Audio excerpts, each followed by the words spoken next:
Menolak keras. Pagi-pagi, Sila dibawa Agus menuju sebuah gedung mewah. "Ini kemana, Kak?" tanya Sila. "Kamu butuh agensi, Sila, dan agensi raksasa yang menjadi impian calon aktor dan aktris menawarkan kerjasama denganmu. Mereka ingin mengontrakmu," jawab Agus dengan nada setengah memekik karena terlalu senang. "Tapi aku dengar agensi ini hanya mengontrak artis dan aktor, bukan model," jawab Sila dengan serius. "Jalanmu menuju dunia peraktingan akan hadir, Sila. Kamu akan menjadi aktris," sahut Agus.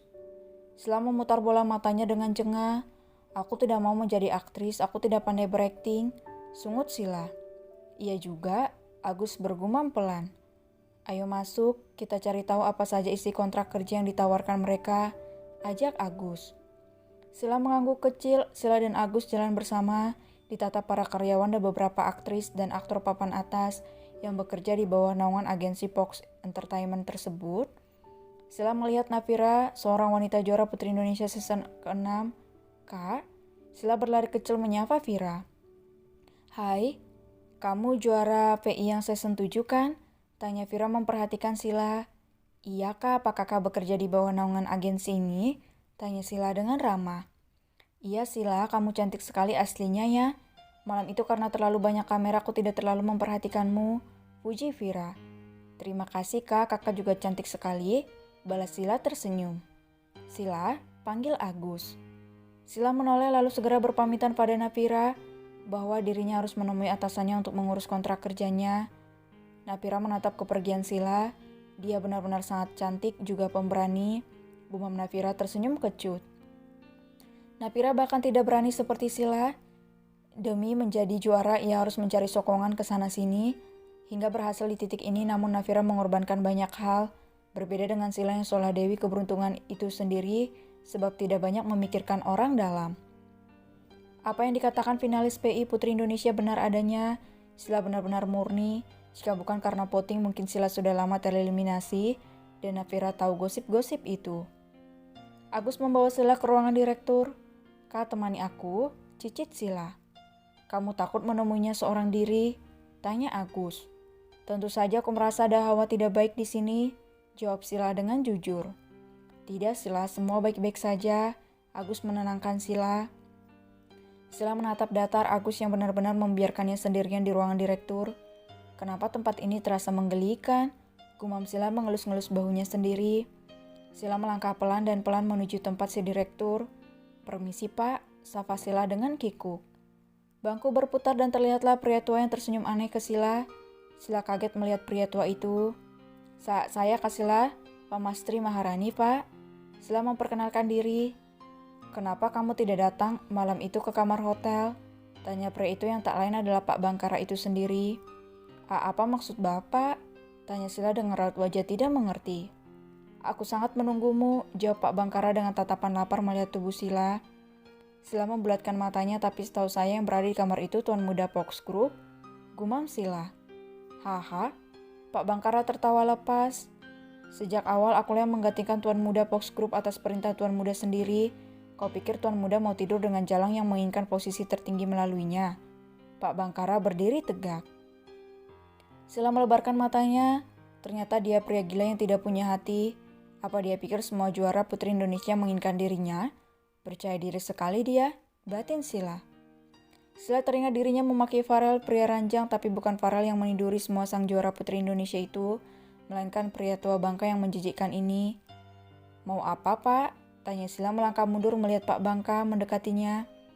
"Kita lanjutkan malam yang tertunda itu. Bukankah kau ingin bekerja di naungan kami, kau harus menjadi partner ranjangku?" seringai Bangka. Sila membulatkan matanya. "Dasar pria tua menjijikkan," maki Sila. "Kau bilang apa?" Pak Bangka semakin tertarik pada Sila yang menatapnya seperti itu. Biasanya semua wanita akan pasrah karena ingin status berbeda dengan Sila yang angkuh dan masih berani melawan saat ditawarkan status tapi tidak terima syaratnya. "Jangan mendekat," Sila memasang pose ingin menyerang. Sila melihat ke arah pintu. Tidak akan terbuka sebelum kau melayaniku. Tawa menggema Pak Bangka. Wajah Sila memerah darah. Ia lebih baik jatuh bangkrut daripada membiarkan pria tua ini menjadi jembatan menuju kesuksesannya. Kemarilah sayang. Pak Bangka terus mendekat. Buk, plak, brak, ah. Pak Bangkara terkapar di lantai dengan posisi telungkup sambil memegangi bagian bawahnya. Sila menatap jijik Pak Bangkara. Aku akan laporkan Anda pada pria cabul itu. Siapa cabul? Maksudmu gadis barbar? Tanya Pak Bangka berusaha untuk berdiri. Wajahnya memerah karena rasa sakit luar biasa yang diberikan Sila. Tuan muda Fox Group itulah. Tengah malam dia masuk ke kamarku. Jawab Sila berbalik pergi meninggalkan Bangka. Tuan muda Fox Group masuk ke kamarnya. Gumam Bangka menahan sakit. Bangka terbelalak melihat Sila menghancurkan pintu ruangannya dalam sekali tendangan hingga heelsnya rusak. Sila melepaskan heelsnya sebelah lalu mencampakkannya ke arah Bangka. Bangkara kembali menjerit karena terkena ujung heels itu. Dasar pria tua, saya ini sudah pantas menjadi cucu Anda, bukan jadi partner menjijikkan Anda. Maki Sila. Agus terlihat panik saat pintu ruangan Bangka hancur. Ia melihat Bangka yang jatuh tersungkur bahkan terkena lemparan heels Sila. Sila, pekik Agus. Kenapa? Dia memintaku melayaninya, aku harus menemui pria cabul itu. Aku akan menjambak-jambak rambutnya. Geram Sila melenggang pergi meninggalkan Bangka dan Agus. Kekacauan itu pun membuat semua karyawan Bangka berkumpul.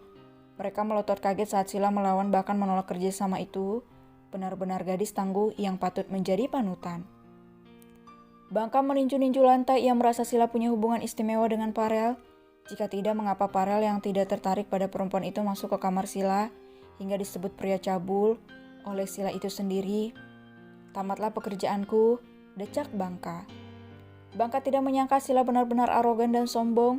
Biasanya tidak pernah ada perempuan yang menolaknya jika sudah ditawarkan kontrak kerja dengan bayaran yang fantastis. Agus berlari menyusul Sila tapi tidak berani berkata-kata karena Agus sangat tahu Sila memang sangat arogan. Terlebih lagi Sila sangat membenci konspirasi yang menguntungkan sepihak semata. Sila mau kemana? Tanya Agus dengan panik. Aku mau menemui pria cabul itu, kata Sila. Sila melepaskan sebelah heelsnya lalu memberikannya ke dada Agus. Agus sampai terhuyung karena dorongan Sila tidaklah wajar. Sila, jangan gegabah. Siapa yang kamu panggil pria cabul? Teriak Agus berusaha mengejar Sila tapi Nona PI barbar itu sudah naik taksi meninggalkan Agus yang terkulai lemas seperti perempuan lemas saja. Hidupku rumit sekali semenjak menjadi miliarder, gerutu Agus yang memang menjadi semakin kaya karena Sila.